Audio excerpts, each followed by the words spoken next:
नमस्कार, cosmic study classes में आपका स्वागत है। हम पढ़ रहे हैं राजस्थान की राजनीतिक व्यवस्थाओं के बारे में। और राजनीतिक व्यवस्था में हम लोग जो है राज्यपाल के बारे में पढ़ चुके, मुख्यमंत्री के बारे में पढ़ चुके, जो मंत्रिपरिषद है उनके बारे में पढ़ चुके। तो इन सभी के जो पढ़ने के बाद में हम जो विधानसभा है, विधानमंडल है, उसमें विधान परिषद के बारे में और विधानसभा, इन सभी के चीज़ों में बारे में हम लोग पढ़ चुके हैं। अब इसी जो है सीरीज के अंदर हमारा अगला जो टॉपिक रहेगा आज का, वो रहेगा उच्च न्यायालय। उच्च न्यायालय आज का टॉपिक वो कौन सा है? उच्च न्यायालय। आज हम पढ़ेंगे उच्च न्यायालय के बारे में। तो सबसे पहले उच्च न्यायालय की अगर हम बात करें तो उच्च न्यायालय की जो स्थापना है सबसे पहले कब हुई थी? एक एक्ट आया था, कौन सा? भारतीय उच्च न्यायालय अधिनियम। ये एक अधिनियम आया था। कब आया था ये? 1861 के अंदर। कब आया था ये? 1861 का अधिनियम था। उसमें जो है भारत में उच्च न्यायालय की स्थापना का जिक्र किया गया था। उसी को ध्यान में रखते हुए 1862 के अंदर, उस समय पे ब्रिटिश सरकार की 3 प्रेसिडेंसी हुआ करती थी भारत में, बम्बई, मद्रास और कोलकाता। ये 3 प्रेसिडेंसियां थी। कौन कौन सी? बम्बई, मद्रास और कलकत्ता। ये 3 प्रेसिडेंसी हुआ करती थी उस समय पे। और इसी समय पे जो है 1862 के अंदर सर्वप्रथम 3 उच्च न्यायालय बनाए गए थे। ये कब? 1862 के अंदर कितने न्यायालय बनाए गए थे? उच्च न्यायालय 3 उच्च न्यायालय। उच्च न्यायालय को इंग्लिश में हाई कोर्ट बोलते हैं भाई। क्या बोलते हैं? High court. तो 3 हाई कोर्ट बनाए गए थे 1862 के अंदर। फिर हम बात करते हैं 1947, जब हमारा देश जो आज़ाद हुआ था उस समय पे भारत के अंदर 11 प्रांत थे और प्रत्येक प्रांत में एक उच्च न्यायालय था। ऐसा करके कितने? 11 ही उच्च न्यायालय हुआ करते थे उस समय पे। 11 हाई कोर्ट थे जब भारत आज़ाद हुआ था तब। ठीक है। सबसे पहले उच्च न्यायालय जो है यहाँ पर कलकत्ता में स्थापित किया गया था और एक साथ स्थापित किया गया, लेकिन सीरीज में देखें तो कलकत्ता में सबसे पहले हुआ था। तो भारत जब आज़ाद हुआ था तो यहाँ पर 11 उच्च जो प्रांतों के अंदर 11 उच्च न्यायालय जो है स्थापित थे यहाँ पर। ठीक है। फिर हम देखते हैं कि वर्तमान में जो है उच्च न्यायालय है उनकी क्या स्थिति है, कैसे जो है इनका जो वर्तमान में ये बने हैं, ये कितने हैं वर्तमान में न्यायालय है। तो अगर वर्तमान की बात करें, वर्तमान में कितने भारत के अंदर? 25 उच्च न्यायालय हैं। कितने हैं? 25 उच्च न्यायालय हैं। 25 उच्च न्यायालय में 3 ऐसे उच्च न्यायालय हैं, 3 हाई कोर्ट है। 3 हाई कोर्ट ऐसे हैं जिनके अंदर 1 से अधिक राज्यों का कार्यभार जो है, राज्य में क्षेत्राधिकार इनका। कितने ऐसे हैं? 3 ऐसे उच्च हाई कोर्ट है जिनके अंदर 1 से अधिक राज्यों के अंदर क्षेत्राधिकार है। ठीक है। और केंद्र शासित प्रदेशों में बात करें तो दिल्ली ही एकमात्र ऐसा है। अब अगर हम बात करें इसमें जो है सबसे अधिक जो क्षेत्राधिकार है वो है गुवाहाटी का, जिसको पहले क्या नाम था? असम उच्च न्यायालय था, उसको नाम क्या दे दिया? गुवाहाटी उच्च न्यायालय। गुवाहाटी उच्च न्यायालय, इसका सर्वाधिक क्षेत्राधिकार है भारत के अंदर। सर्वाधिक क्षेत्राधिकार किसका? गुवाहाटी उच्च न्यायालय का। कहाँ कहाँ पर है? असम, नागालैंड, मिजोरम और अरुणाचल प्रदेश। इस 4 राज्यों के अंदर जो है अधिक जो क्षेत्राधिकार है किसका? गुवाहाटी उच्च न्यायालय का। सर्वाधिक क्षेत्राधिकार की हम बात करें तो इसकी है। सर्वाधिक क्षेत्राधिकार किसका है? इसका। अभी वर्तमान में 25 उच्च न्यायालय हाई कोर्ट है। जो नवीनतम है 2019 में बना है वो कौन सा है? आंध्र प्रदेश का। आंध्र प्रदेश उच्च न्यायालय। पहले इसी में जो था हैदराबाद उच्च न्यायालय था, जिसमें तेलंगाना और आंध्र प्रदेश दोनों इसी में थे। लेकिन 2009 के अंदर जो है हैदराबाद उच्च न्यायालय का नाम जो है तेलंगाना उच्च न्यायालय कर दिया गया और वो तेलंगाना का अलग कर दिया गया। उसकी जगह नया एक उच्च न्यायालय स्थापित किया गया आंध्र प्रदेश में, जो आंध्र प्रदेश उच्च न्यायालय के नाम से जाना जाता है, जो कि नवीनतम है। ये नवीनतम उच्च न्यायालय है, नवीनतम हाई कोर्ट है ये, ठीक है। तो वर्तमान में कुल 25 उच्च न्यायालय है, हाई कोर्ट है। नवीनतम जो नया है वो कौन सा है? आंध्र प्रदेश का है। अगर हम सर्वाधिक जो है 3 ऐसे हाई कोर्ट है जिनका जो है राज्य क्षेत्र है, वो जो क्षेत्राधिकार 2 या 2 से अधिक राज्यों के अंदर है। गुवाहाटी वाला जो सर्वाधिक क्षेत्राधिकार वाला हाई कोर्ट है, जो असम, नागालैंड, मिजोरम और अरुणाचल प्रदेश, इन 4 राज्यों के अंदर ये बना हुआ है। तो एक बार इसका स्क्रीनशॉट ले लीजिए, फिर शुरू करते हैं इनके संवैधानिक प्रावधानों के बारे में।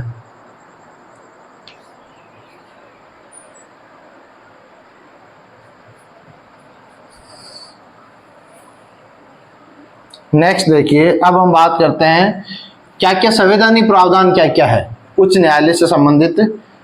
पढ़ते हैं हम लोग संवैधानिक प्रावधान। संवैधानिक प्रावधान क्या क्या है, किसके बारे में? उच्च न्यायालय के लिए। संवैधानिक प्रावधान की बात करें तो अनुच्छेद 214 से लेकर के अनुच्छेद 231 तक और फिर प्लस अधीनस्थ न्यायालय, इनका उल्लेख किया गया। लेकिन अगर हम हाईकोर्ट की बात करें तो इसका संवैधानिक प्रावधान 214 से लेकर के 231 तक हमें देखने को मिलता है, ठीक है। यह है इसके संवैधानिक प्रावधान के अनुच्छेद। अब हम एक एक अनुच्छेद की बात कर लेते हैं। सबसे पहले हम बात कर रहे हैं कि प्रत्येक राज्य का एक क्या होगा? प्रत्येक राज्य का एक उच्च न्यायालय होगा। और ये किसमें कहा गई है? अनुच्छेद 214 उसमें बोला गया है कि प्रत्येक राज्य का एक उच्च न्यायालय होगा। ये किसमें बोला गया है? अनुच्छेद 214 के अंदर। लेकिन जब 7वां संविधान संशोधन हुआ था 1956 में, उसमें ये जो है संसद को और राज्य विधान जो संसद को ये पावर दे दी गई कि जो है 2 या 2 से अधिक राज्यों के लिए भी वो क्या कर सकते हैं? एक जो है न्यायालय को स्थापित कर सकते हैं। ये संसद को पावर दी गई है। ये हम अनुच्छेद 231 में भी जो इसका उल्लेख किया गया है कि 2 या 2 से अधिक राज्यों के लिए एक जो है न्यायालय हो सकता है। ये 7वें संविधान संशोधन में ये शक्ति किसको दी गई है? संसद को दी गई है। फिर है कि अभिलेख न्यायालय, जो ये हर एक जो राज्य है उसका क्या रहेगा? एक उच्च न्यायालय रहेगा। उस उच्च न्यायालय को पावर जो दी गई है वो अनुच्छेद 215 के तहत दी गई है। और पावर के बेस पर प्रत्येक जो उच्च न्यायालय उसको क्या बनाया गया है? किसकी जो दर्जा दी गया है? अभिलेख न्यायालय का। अभिलेख न्यायालय का मतलब क्या होता है? यानी कि उसके अधीनस्थ जितने भी जो न्यायालय हैं उन सभी को उसके क्षेत्राधिकार में, जितने भी जो क्षेत्राधिकार हो, क्षेत्राधिकार में इसकी अवमानना नहीं की जा सकती। ये अधिकार किसको दिया गया है? उच्च न्यायालय को। अवमानना नहीं की जा सकती। अगर कोई व्यक्ति अवमानना करता है इसकी, या कोई इंस्टीट्यूट अवमानना करता है, कोई संस्था इसकी अवमानना करता है, तो उसको कम से कम 6 माह की सजा, ठीक है, या फिर 2000 का जुर्माना, या दोनों दी जा सकती है। अगर कोई अभिलेख न्यायालय इस उच्च न्यायालय है उसकी अवमानना करता है तो उसको 6 माह की सजा या 2000 का जुर्माना या दोनों उसको दी जा सकती है। ये किस मूल्य किया गया है? अनुच्छेद 215 में जो है क्या बनाया गया? इसको एक अभिलेख न्यायालय बनाया गया है। अभिलेख न्यायालय की जो इसकी शक्तियां हैं उसके बारे में आगे हम पढ़ेंगे क्षेत्राधिकार में। तो आपको ये ध्यान रखना कि अभिलेख न्यायालय के इसको जो दर्जा दिया गया है वो कौन से अनुच्छेद में दिया गया है? 215 के अंदर, ठीक है। फिर है कि इसका जो गठन की प्रक्रिया कैसे होगी, कैसे बनेगा एक उच्च न्यायालय, वो कैसे बनेगा? तो इसके बारे में जो है अनुच्छेद 216 में इसका जिक्र किया गया है। ये क्या है? उच्च न्यायालय का गठन। उच्च न्यायालय के गठन का जो है प्रारूप है वो किसमें डाला गया है? 216 के अंदर। अब उच्च न्यायालय का गठन कैसा होगा? उच्च न्यायालय में एक क्या होगा? मुख्य न्यायाधीश होगा। एक क्या होगा? मुख्य न्यायाधीश होगा। और मुख्य न्यायाधीश के साथ में अन्य न्यायाधीश मिलकर के और क्या करेंगे? उच्च न्यायालय का गठन करेंगे। अन्य न्यायाधीश, ये मिलकर के किसका गठन करेंगे? उस न्यायालय का गठन करेंगे। जो इनकी जो सदस्य संख्या है, न्यायाधीशों की सदस्य संख्या वो निश्चित नहीं है, वो निश्चित नहीं है। इनकी सदस्य संख्या निश्चित नहीं है। इनकी सदस्य संख्या किस पर निर्भर करती है? राष्ट्रपति के अनुसार इनकी सदस्य संख्या निर्धारित की जाती है। अगर कार्य ज्यादा है तो सदस्य बढ़ाए जा सकते हैं, न्यायाधीश बढ़ाए जा सकते हैं, और कम है तो कम भी किए जा सकते हैं, या उनका स्थानांतरण किया जा सकता है, ये हम आगे और पढ़ेंगे। लेकिन इनकी जो सदस्य संख्या, किस हाईकोर्ट में कितने न्यायाधीश होंगे, इनकी कोई भी फिक्स सदस्य संख्या नहीं है। ठीक है, तो यह है इनके गठन को लेकर के कि भाई कौन कौन होंगे। उस न्यायालय के अंदर मुख्य न्यायाधीश होगा और उसके साथ में अन्य न्यायाधीश होंगे। ठीक है, ये इसके गठन का प्रारूप है। फिर है कि नियुक्ति, एक बार इसका स्क्रीनशॉट ले लीजिए। फिर नियुक्ति का भी देखते हैं अगले आर्टिकल के अंदर। 214 के अंदर एक उच्च न्यायालय होगा, इसका उल्लेख है। 215 के अंदर इसको एक अभिलेख न्यायालय का दर्जा दिया गया है, और 216 के अंदर इसके गठन के प्रारूप बताया गया है। नेक्स्ट हम पढ़ते हैं 217। एक एक अनुच्छेद के बारे में हम देखते चलेंगे कि क्या क्या है इसके अंदर। नेक्स्ट है 200 अनुच्छेद 217।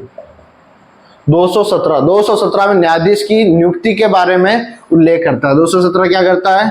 न्यायाधीशों की नियुक्ति के बारे में उल्लेख करता है। नियुक्ति कौन करेगा? कोई भी न्यायाधीश है। तो दो तरह के न्यायाधीश हमने देखे हैं। पहला है मुख्य न्यायाधीश,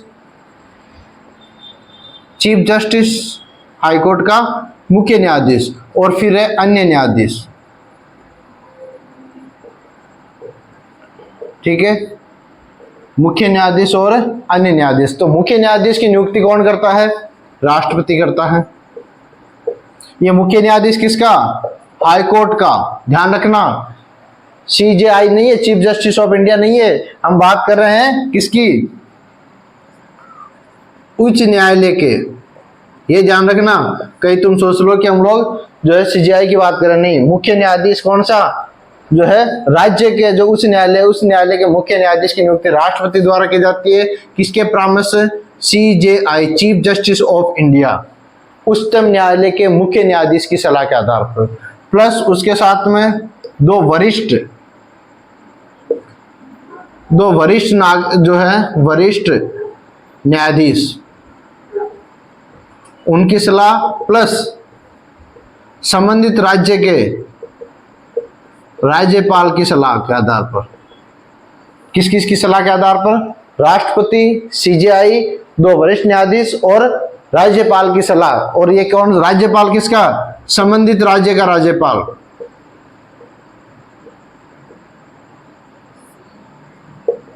राज्यपाल कौन सा? जिस राज्य के अंदर, जिस राज्य की विधान जो है, इसमें उच्च न्यायालय में चीफ जस्टिस नियुक्त करना है उस चीफ जस्टिस का जो नियुक्ति के लिए उस राज्य के राज्यपाल से दो वरिष्ठ न्यायाधीश, कौन से? हाई कोर्ट के, सुप्रीम कोर्ट के, और एक सीजेआई। ये वरिष्ठ न्यायाधीश भी ध्यान रखना, ये सुप्रीम कोर्ट के होंगे, और एक सीजेआई जो सुप्रीम कोर्ट के हैं ये।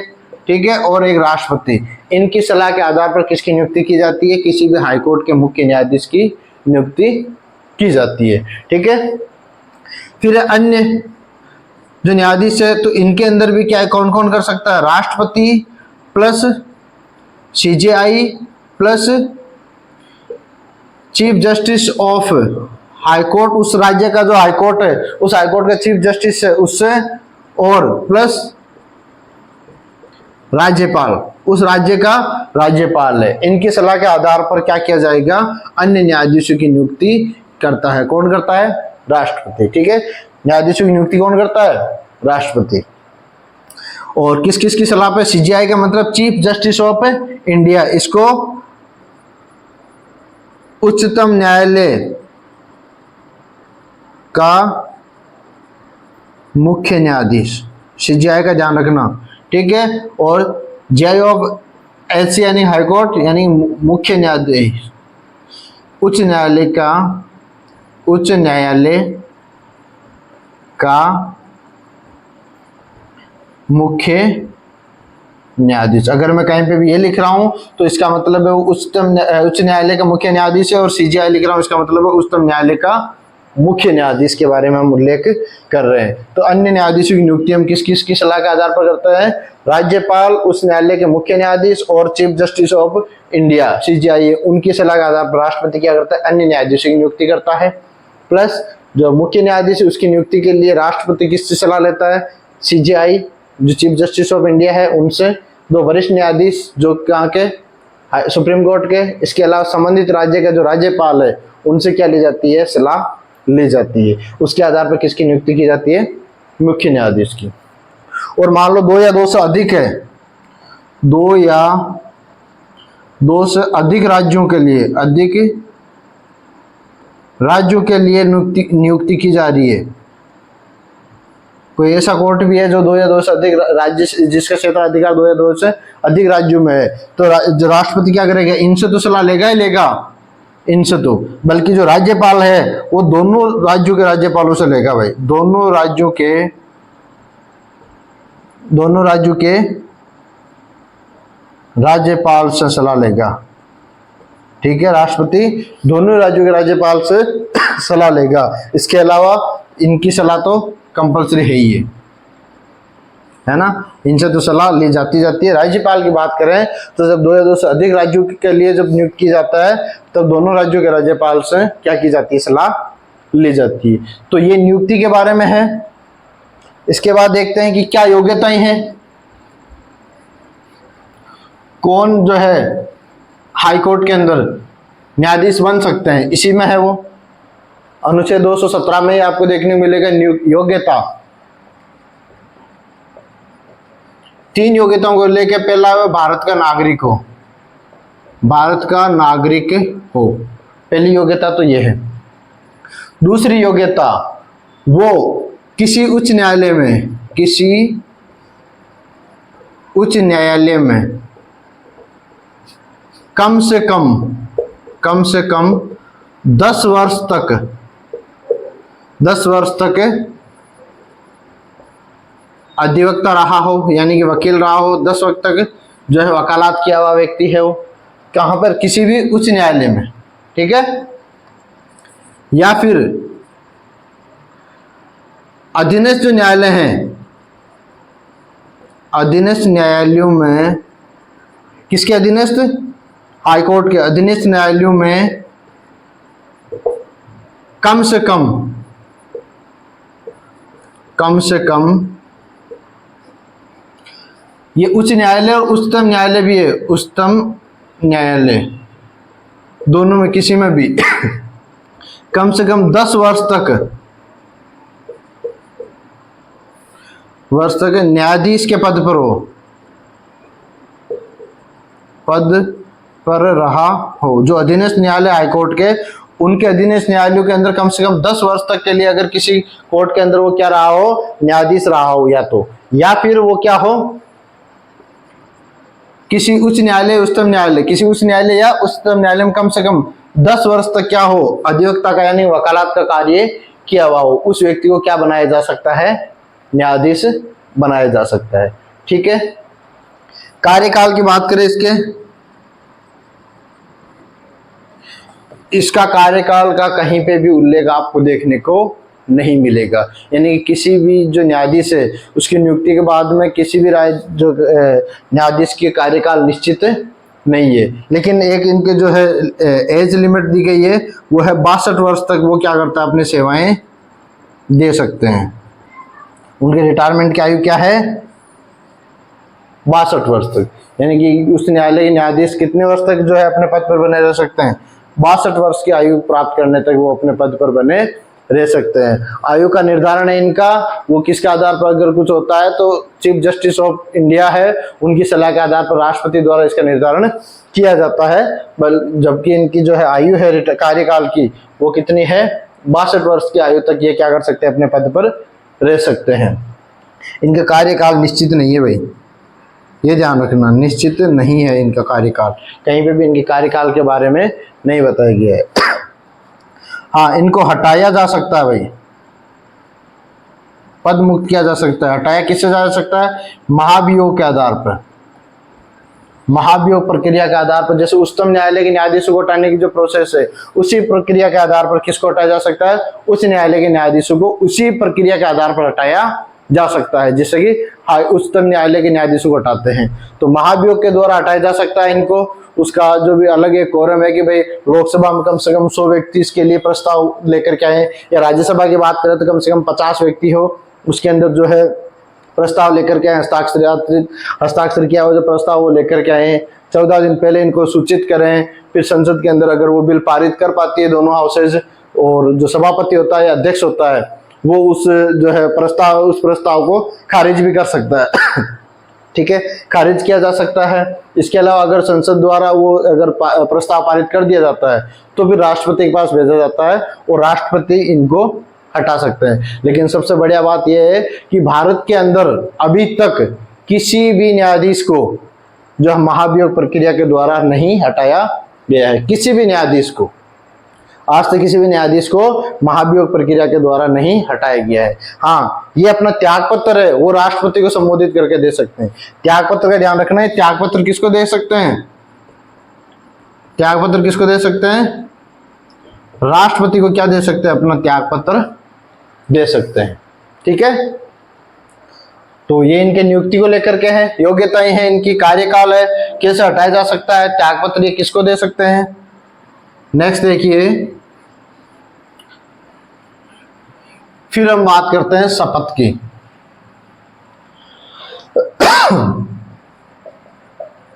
शपथ दोनों मुख्य न्यायाधीश भी, मुख्य न्यायाधीश किसके? हाईकोर्ट के मुख्य न्यायाधीश, चीफ जस्टिस, और अन्य न्यायाधीश अलग अलग शपथ लेते हैं। तो मुख्य न्यायाधीश को तो शपथ कौन दिलाता है? उस राज्य का राज्यपाल। किसको शपथ दिलाएंगे? मुख्य न्यायाधीश को। और अन्य न्यायाधीशों को कौन दिलाता है? मुख्य न्यायाधीश किसका? उसी उच्च न्यायालय का जो है मुख्य न्यायाधीश जो होता है वो क्या करता है? अन्य न्यायाधीशों को क्या दिलाता है? शपथ दिलाता है। संविधान की रक्षा की ये शपथ लेते हैं। ठीक है, कर्तव्यनिष्ठ रहने की शपथ लेते हैं। तो ये शपथ कौन दिलाता है? मुख्य न्यायाधीश को तो राज्यपाल, और अन्य न्यायाधीशों को मुख्य न्यायाधीश है वो क्या दिलाता है? शपथ दिलाता है। ठीक है, और ये शपथ का उल्लेख किसमें देखने को मिलेगा आपको? हाँ, अनुच्छेद 219 के अंदर। फिर अनुच्छेद हम पढ़ते हैं 220। अनुच्छेद 220 है कि कोई भी स्थायी न्यायाधीश है, स्थायी न्यायाधीश के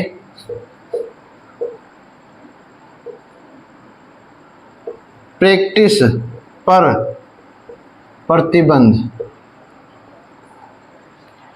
हमने जब हम उच्चतम न्यायालय के बारे में पढ़ेंगे तब उसके बारे में पढ़ेंगे, हम अभी पढ़ लेते हैं उच्च न्यायालय के बारे में। मान लो उच्च न्यायालय का कोई न्यायाधीश है, वो न्यायाधीश जो है अपने जो कार्यकाल के दौरान जब अपने सेवानिवृत्त हो जाते हैं, ठीक है, तो सेवानिवृत्त होने के बाद में वो व्यक्ति न तो किसी जो है उच्चतम न्यायालय के अंदर जाकर के वहां पर जो जिस क्षेत्र में जो न्यायाधीश रहा है उस राज्य में कभी भी क्या नहीं कर सकता? अधिवक्ता के रूप में कार्य नहीं कर सकता, वो प्रैक्टिस नहीं कर सकता है। हाँ, वो उच्च न्यायालय के उच्चतम न्यायालय के अंदर जाकर कार्य कर सकता है, लेकिन जिन जिन राज्यों के अंदर वो न्यायाधीश रहा है उन राज्यों के अंदर वो कहीं पे भी क्या नहीं कर सकता? अधिवक्ता की प्रैक्टिस नहीं कर सकता है। ये खास तौर से आप ध्यान रखना कि वो जो न्यायाधीश है वो किसी से एक जब न्यायालय से अगर रिटायर होता है, एक न्यायालय से जब जो उसका कार्य जब 62 वर्ष की आयु पूर्ण कर लेता है तो वो अन्य जो है उच्चतम न्यायालय के अंदर जाकर के कार्य अधिवक्ता के रूप में कार्य कर सकता है, लेकिन जिन जिन राज्यों के अंदर वो न्यायाधीश रहा है वहां पर अधिवक्ता के तौर पर कार्य नहीं करेगा। ये आपको स्पेशली ध्यान रखना है। किसके अंदर? अनुच्छेद 220 के अंदर आएगी, उसके प्रैक्टिस पे क्या लगाया गया है? प्रतिबंध लगाया गया है, जिन जिन राज्यों के अंदर वो क्या रहा है? न्यायाधीश रहा है। ठीक है, नेक्स्ट है अनुच्छेद 221। ये किसके बारे में? वेतन और भत्ते। किसके वेतन भत्ते? न्यायाधीशों के। तो न्यायाधीशों के वेतन भत्ते कौन किसके द्वारा वेतन होता है? संसद द्वारा निर्धारित। संसद द्वारा निर्धारित इनको वेतन भत्ते वो दिए जाते हैं। जो संसद इनके लिए निर्धारित करती है वो इनको वेतन भत्ते दिए जाते हैं। मुख्य न्यायाधीश का भी प्रेजेंट टाइम हम 90,000 से लेकर के 1.5 लाख तक का है, और जो अन्य न्यायाधीशों की हम बात करें तो उनका लगभग 80,000 से लेकर के 2.28 यानी 2,28,000 तक का वेतनमान अभी निर्धारित किया हुआ है। लेकिन जो इनको जो वेतन मिलता है वो संसद द्वारा निर्धारित होता है, पहली चीज। दूसरी चीज, आपातकाल की स्थिति के अलावा इनके वेतन में किसी भी तरह की कोई लाभकारी कटौती नहीं की जाती, यानी कोई भी चेंज नहीं किया जाएगा। आपातकालीन स्थिति के अलावा इनके जो वेतन है, वेतन भत्ते हैं, उनमें किसी भी प्रकार का कोई भी बदलाव, अलाभकारी बदलाव, वो कभी भी नहीं किया जाता, कटौती नहीं की जाती। अब इनको वेतन भत्ते हैं, वेतन जो भत्ते मिलते हैं वो तो राज्य की संचित निधि से मिलते हैं। किससे मिलते हैं? राज्य की संचित निधि से। क्या? वेतन। लेकिन इनको पेंशन है वो केंद्रीय यानी कि भारतीय जो संचित निधि है उससे मिलता है। ठीक है, पेंशन केंद्र सरकार से और इनके वेतन भत्ते वो राज्य सरकार के द्वारा इनको दी जाती है। अब कारण क्या है? क्योंकि कोई भी जो है पेंशन तो भाई रिटायरमेंट के बाद दी जाती है, तो उसके लिए कोई से अलग अलग राज्यों में या अलग अलग राज्यों में न्यायाधीश के रूप में कार्य करता है, तो फिर ये हो जाता है कि कौन सा राज्य उनको वेतन देगा या कौन सा राज्य उनको पेंशन देगा। तो पेंशन के लिए जो विवाद बनता है, इस स्थिति में उनको जो पेंशन है वो केंद्र द्वारा दी जाती है, केंद्रीय संचित निधि उसके द्वारा। जबकि ये जिस राज्य के अंदर ये जो न्यायाधीश जो कार्य करते हैं तो उस राज्य की संचित निधि से इनको क्या दिया जाता है? वेतन दिया जाता है। 2 या 2 से अधिक राज्यों के लिए करते हैं तो उसी आधार पर उनका वेतन का भी जो 2 या 2 से अधिक राज्यों की संचित निधि उनसे लिया जाता है। तो ये ध्यान रखना है, पेंशन इसको केंद्र की संचित निधि से मिलती है, जबकि वेतन भत्ते इनको राज्य की संचित निधि से दिए जाते हैं। ठीक है, नेक्स्ट है अनुच्छेद, इसी के आगे लिख देते हैं 222 अनुच्छेद 222। ये किससे जुड़ा हुआ है? स्थानांतरण से। किसके स्थानांतरण? न्यायाधीशों के स्थानांतरण से। राष्ट्रपति क्या कर सकता है? किसी भी जो न्यायाधीश है उसका एक राज्य से दूसरे राज्य में क्या कर सकता है? स्थानांतरण कर सकता है। लेकिन इसके लिए उसको जरूरी है कि वो किसकी सलाह लेगा? सीजेआई का, चीफ जस्टिस ऑफ इंडिया की सलाह के आधार पर क्या किया जा सकता है? इसका स्थानांतरण है वो इनका एक राज्य से दूसरे राज्य के अंदर इनका क्या किया जा सकता है? न्यायाधीशों के स्थानांतरण कर सकते हैं। करता कौन है? राष्ट्रपति। किसके द्वारा किया जाता है? राष्ट्रपति के द्वारा। ठीक है, और किसकी सलाह पर? सीजेआई की सलाह पर, चीफ जस्टिस ऑफ इंडिया यानी उच्चतम न्यायालय के मुख्य न्यायाधीश की सलाह पर ही क्या किया जाएगा? इनका स्थानांतरण किया जाएगा। अगर मान लो राष्ट्रपति मंत्री पर काफी बार एग्जाम में पूछा जा सकता है कि न्यायाधीशों का स्थानांतरण राष्ट्रपति करेगा, मंत्री परिषद की सलाह पर, मंत्रिमंडल की सलाह पर, संबंधित राज्य के राज्यपाल की सलाह पर या सीजेआई की सलाह पर। तो आपको ये ध्यान रखना है कि वो किसकी सलाह पर? सीजेआई की सलाह पर ही राष्ट्रपति क्या कर सकता है? इनका स्थानांतरण कर सकता है। ठीक है, फिर है अनुच्छेद 223 कार्यकारी मुख्य न्यायाधीश। कार्यकारी मुख्य न्यायाधीश, अगर मान लो किसी न्यायालय के अंदर मुख्य न्यायाधीश नहीं है, उसका पद किसी कारण रिक्त हो, पद रिक्त हो या वो जो है अनुपस्थित हो वहां पर, तो उसके लिए क्या किया जाएगा? कार्यकारी मुख्य न्यायाधीश कौन करेगा? नियुक्त करेगा? राष्ट्रपति। क्या करेगा? एक कार्यकारी, यानी जो वैसे तो प्रक्रिया यही रही है कि वरिष्ठतम होता है, लेकिन कोई किसी को भी जो राष्ट्रपति के अकॉर्डिंग उस न्यायालय के मुख्य न्यायाधीश की भूमिका निर्वहन कर सकता है, इस व्यक्ति को राष्ट्रपति क्या करता है? कार्यकारी मुख्य न्यायाधीश है वो नियुक्त करता है। ठीक है, फिर एक सबसे इंपॉर्टेंट है वो है आर्टिकल 224 यानी कि अतिरिक्त एवं कार्यकारी न्यायाधीश, अपर भी बोलते हैं इसको, अपर एवं कार्यकारी न्यायाधीश। ये तो तब किया जाता है जब न्यायाधीश मुख्य न्यायाधीश ना हो, मुख्य न्यायाधीश की अनुपस्थिति या रिक्त हो तब किया जाता है। लेकिन अपर कार्यकारी मुख्य न्यायाधीश कब किया जाएगा? जैसे कोरम की हम बात करें तो कोरम उच्च न्यायालय में आता है, उच्चतम न्यायालय में आता है, उच्च न्यायालय में कोई भी कोरम नहीं होता है। तो कोरम के आधार पर इनकी नियुक्ति नहीं की जाती। इनकी नियुक्ति किसके आधार पर की जाएगी? सिर्फ दो ही आधार है जिसपे, और इसकी नियुक्ति कौन करता है? राष्ट्रपति करता है। ठीक है, राष्ट्रपति द्वारा इनकी नियुक्ति की जाती है और वो नियुक्ति सिर्फ दो ही आधार पर की जाती है। ये चीज आप ध्यान रखना, या तो ये स्पेशली ध्यान रखना, पूछते हैं एग्जाम के अंदर, या तो उच्च न्यायालय में कार्य अधिक बढ़ जाए, यानी न्यायाधीश कम हो और कार्य अधिक बढ़ जाए, तब राष्ट्रपति क्या कर सकता है? अपर एवं कार्यकारी न्यायाधीश की नियुक्ति कर सकते हैं। दूसरा है, पहले से पेंडिंग कार्य अधिक हो, या फिर कोर्ट के अंदर पहले से बहुत सारे पेंडिंग मामले चल रहे हो, या तो इस समय जो कार्य उनका ज्यादा बढ़ गया हो, या फिर यह है कि पहले से जो कार्य है वो बहुत ज्यादा उनका वर्कलोड अगर जिसमें बढ़ जाता है, तब राष्ट्रपति क्या करता है? अपर एवं कार्यकारी न्यायाधीश की नियुक्ति करता है। ये सिर्फ दो ही आधार है, ये ध्यान रखना। ठीक है, और इसकी नियुक्ति कितने ज्यादा? अधिकतम 2 वर्ष के लिए करते हैं। इसकी अवधि कितनी होती है? अवधि बोल सकते हो आप इसको, अवधि कितनी होती है इसकी? 2 वर्ष। अपर एवं कार्यकारी जो न्यायाधीश है उसकी अवधि कितनी होती है?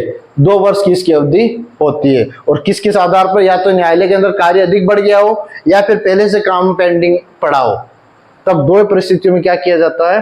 अपर एवं कार्यकारी न्यायाधीश की नियुक्ति की जाती है। ठीक है, तो इसका स्क्रीनशॉट ले लीजिए, फिर पढ़ते हैं आगे।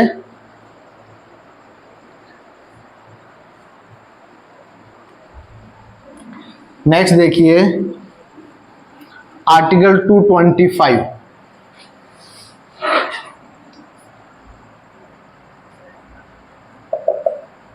आर्टिकल 225 जो कि क्या बताता है? इसका क्षेत्राधिकार। किसका क्षेत्राधिकार? उच्च न्यायालय का क्षेत्राधिकार कौन कौन सा है उनके बारे में। तो क्षेत्राधिकार में हम बात करते हैं तो इसको अलग अलग पॉइंट वाइज बांट लेते हैं। सबसे पहला आएगा प्रारंभिक क्षेत्राधिकार। प्रारंभिक क्षेत्राधिकार। नंबर 2 रीट क्षेत्राधिकार, न्यायाधीश भी बोलते हैं इसको, रीट क्षेत्राधिकार। नंबर 3 अपीलीय क्षेत्राधिकार। नंबर 4 पर्यवेक्षीय क्षेत्राधिकार।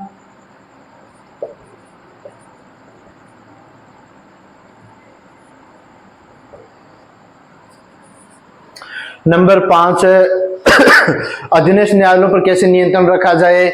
इसके अलावा जो अभिलेख न्यायालय की क्या भूमिका होती है इसकी, और इसके लिए न्यायिक पुनरावलोकन यानी न्यायिक समीक्षा कैसे की जाती है, इसके क्षेत्राधिकार।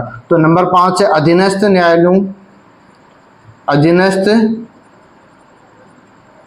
न्यायालयों पर नियंत्रण। 6 है अभिलेख का न्यायालय। और 7 है न्यायिक समीक्षा का या न्यायिक पुनरावलोकन का क्षेत्राधिकार।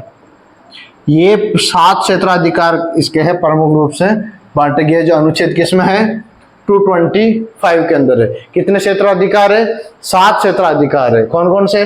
प्रारंभिक क्षेत्राधिकार, रीट क्षेत्राधिकार, अपीलीय क्षेत्राधिकार, पर्यवेक्षीय क्षेत्राधिकार, अधीनस्थ न्यायालय पर नियंत्रण का क्षेत्राधिकार, अभिलेख का न्यायालय, और इसके अलावा जो न्यायिक समीक्षा है, न्यायिक पुनरावलोकन, जिसके बारे में हम जो कल इसके बारे में और जो है डिटेल से जानकारी करेंगे।